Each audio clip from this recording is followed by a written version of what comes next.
they won't shoot me down soon.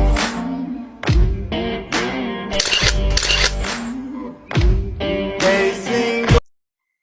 Assalamualaikum warahmatullahi wabarakatuh. Halo semuanya, pada kesempatan kali ini, izinkan saya mempresentasikan hasil uji kompetensi keahlian.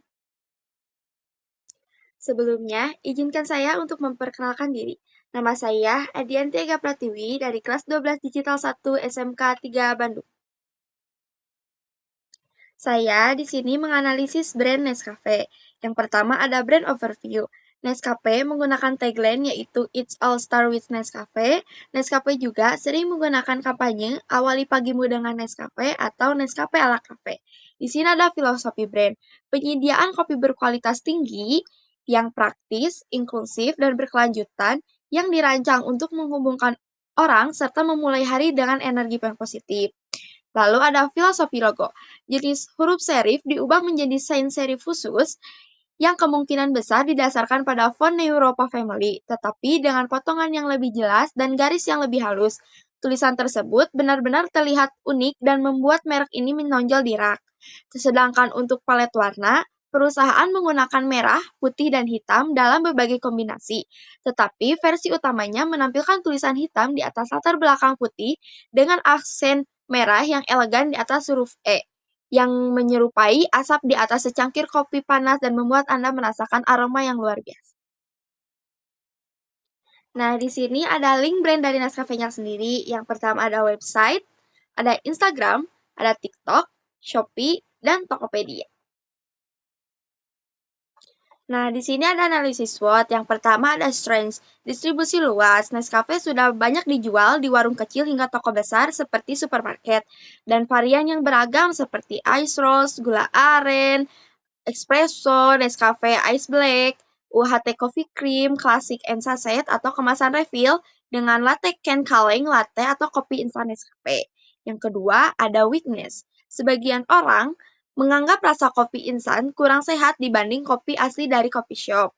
Dan beberapa produk mengandung gula atau bahan tambahan sehingga kurang diminati orang yang ingin hidup lebih sehat. Dan banyak produk terlihat mirip dengan kompetitor sehingga sulit dibedakan. Yang ketiga ada opportunity. Tren meminum kopi terus meningkat, budaya ngopi makin populer terutama di kalangan anak muda.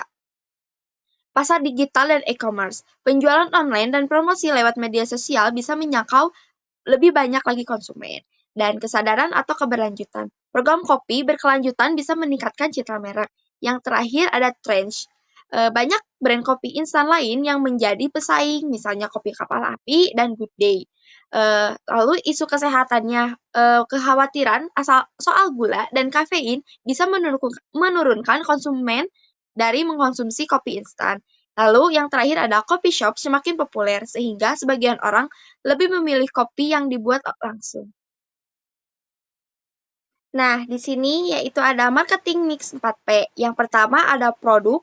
Nescafe mempunyai banyak pilihan kopi seperti Nescafe Classic, kopi 3 in 1, Nescafe Gold, dan Nescafe Ready to Drink yang kemasannya kaleng. Lalu kelebihan produknya pada rasa konsisten, praktis, kualitas terjamin, dan kemasannya yang modern. Yang kedua ada price atau harga. Harga Nescafe tergolong terjangkau dan beragam. Produk saset atau botolan biasanya dijual lebih murah dibanding di supermarket untuk pelajar dan atau masyarakat umum.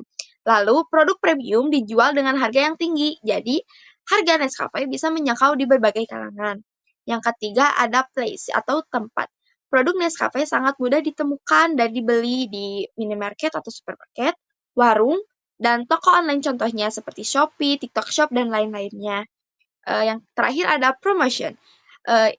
Nescafe menggunakan iklan seperti melalui TV, YouTube, dan media sosial dengan tema kebersamaan dan semangat pagi. Digital marketingnya Nescafe aktif di Instagram dan TikTok. Mereka sering membuat konten di media sosial tersebut, kolaborasi dengan influencer dan berbagai ambasador agar lebih dekat dengan konsumen. Dan promosi penjualannya seperti diskon, cashback, bundling, dan toko maupun online.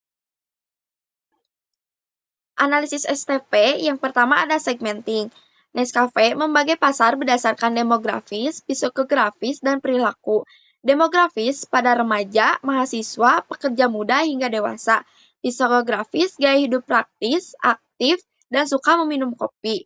Lalu ada perilaku, konsumsi kopi, butuh energi atau suka produk kopi instan. Yang kedua ada target. Target utama Nescafe yaitu pada remaja dan dewasa pada usia 15-35 tahun. Konsumen yang ingin kopi praktis dan harga terjangkau dan pasar massal hingga berkelas. Yang terakhir ada positioning. Nescafe mempromosikan diri sebagai kopi instan berkualitas yang praktis, modern, dan cocok untuk menemani aktivitas sehari-hari. Citra yang dibangun yaitu mudah dibuat, rasa konsisten, brand global, dan terpercaya. Slide selanjutnya adalah langkah strategi brand Nescafe dalam menjalankan digital marketing, yaitu Nescafe secara umum berfokus pada pemanfaatan media digital untuk menjangkau konsumen, terutama anak muda. Pertama, Nescafe menentukan target pasar yang jelas seperti mahasiswa dan pekerja muda yang aktif di media sosial. Setelah itu, mereka membuat konten yang menarik dan relevan dengan kehidupan sehari-hari, misalnya tentang aktivitas pagi, persahabatan, atau momen santai sambil meminum kopi.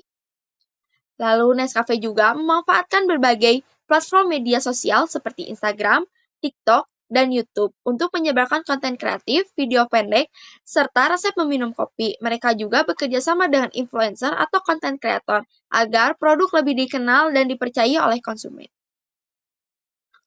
Nah, bagaimana sih konten Nescafe bisa FYP?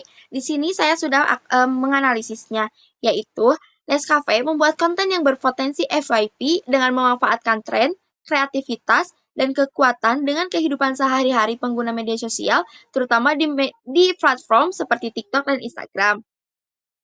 Lalu Nescafe memahami target audiens, anak muda, dan mereka membuat konten sesuai gaya hidupnya mereka. Terus mengikuti tren atau yang sedang viral yaitu musik atau challenge. Dan menggunakan hook untuk menarik penonton pada awal video agar tidak di-skip. Dan durasi video tidak pendek tetapi visual menarik. Kalau Nescafe, siapa sih yang cocok dalam brand Nescafe ini? Yaitu yang memiliki gaya hidup aktif, relate dengan anak muda, dan sering membuat konten lifestyle atau meminum di media sosial seperti TikTok atau Instagram. Contohnya seperti Rachel Goddard dan Erika Ricardo. Rachel Goddard dapat menampilkan rutinitas hariannya mulai dari pagi hingga menjalani berbagai aktivitas, seperti bekerja, membuat konten, atau mengurus rumah. Di sela aktivitas tersebut, ia menikmati secangkir kopi dari Nescafe sebagai teman untuk menambah energi dan fokus sepanjang hari. Yang kedua ada Erika Ricardo. Kontennya sering menampilkan aktivitas harian seperti melukis, bekerja, dan berkarya. Erika juga sering membuat konten daily life ditemani kopi saat bekerja atau berkarya. Lalu ada audiens persona Nescafe yang sudah saya analisis, yaitu berdasarkan survei terhadap 10 responden, mayoritasnya adalah perempuan pada usia 16-19 tahun yang berstatus pelajar. Mereka mengonsumsi kopi untuk menghilangkan kantuk dan menemani aktivitas belajar. Alasan utama audiens memilih produknya adalah rasa yang enak, harga terjangkau, dan kepraktisannya. Mereka biasanya membeli di minimarket atau toko terdekat, dan mereka cenderung akan membeli kembali karena sudah merasa cocok dengan rasanya. Di sini ada analisis hasil penjualan pada situs Kalodata. Pada gambar tersebut menunjukkan bahwa pendapatan penjualan di marketplace, total pendapatan di toko tercatat sekitar 104,63 juta dari sekitar 6,12 ribu pesanan. Jumlah produk yang terjual mencapai 16,7 ribu unit. Pembeli dapat membeli lebih dari satu produk. Rata-rata harga produk yang dibeli sekitar 17,10 ribu. Di sisi kiri terdapat grafik penjualan yang memperlihatkan perubahan jumlah penjualan dari waktu ke waktu. Grafik ini membantu penjualan mengetahui periode kenaikan atau penurunan penjualan, sehingga dapat digunakan untuk mengevaluasi strategi penjualan di toko. Selanjutnya ada community event yang dilakukan oleh brand Nescafe, yaitu event pada Prambanan Jazz Festival 2025 edisi ke-11 yang diselenggarakan pada 4-6 Juli 2025 di Candi Prambanan, Yogyakarta dengan tema 11 Selaras. Pada event Prambanan Jazz Festival 2025, brand Nescafe menggunakan beberapa strategi untuk membangun awareness. Yang pertama, melalui event sponsorship dengan menjadi official copy partner sebagai brand yang mendapatkan sponsor langsung oleh pelanggan. Yang kedua, menggunakan celebrity endorsement dengan mengundang Raisa sebagai brand ambassador untuk menarik perhatian audiens muda. Selain itu, Nescafe juga menerapkan experiential marketing dengan mendapatkan booth kopi dan aktivitas membuat kopi sendiri agar pengunjung dapat mencoba produk secara langsung. Selanjutnya ada layanan newsletter pada Nescafe. Dari gambar tersebut, Nescafe menggunakan newsletter email untuk memberikan informasi tentang berita terbaru seperti berita brand dan inovasi, pembaruan produk, sampel, dan juga membagikan promo atau diskon, dan juga untuk menjaga hubungan dengan pelanggan setia Nescafe. Dan yang terakhir ada tuh analisis. Yang pertama ada Google Trends. Situs ini digunakan untuk melihat trends pencarian kata kunci di Google berdasarkan waktu, lokasi, dan kategori tertentu. Pengguna dapat mengetahui topik yang sedang dipopuler serta membandingkan popularitas beberapa kata kunci. Yang kedua ada analisa SEO. Platform analitik media sosial yang digunakan untuk menganalisis performa akun Instagram dan TikTok, seperti engagement rate, hashtag, performa, pertumbuhan followers, dan performa konten. Yang ketiga ada blogger.com, platform yang digunakan untuk membuat dan mengelola blog atau website secara mudah tanpa harus memiliki kemampuan pemrograman. Yang keempat ada Uber Suggest, tools SEO yang digunakan untuk riset kata kunci, analisis website, melihat volume pencarian, tingkat persaingan keyword, serta ide konten untuk meningkatkan traffic website.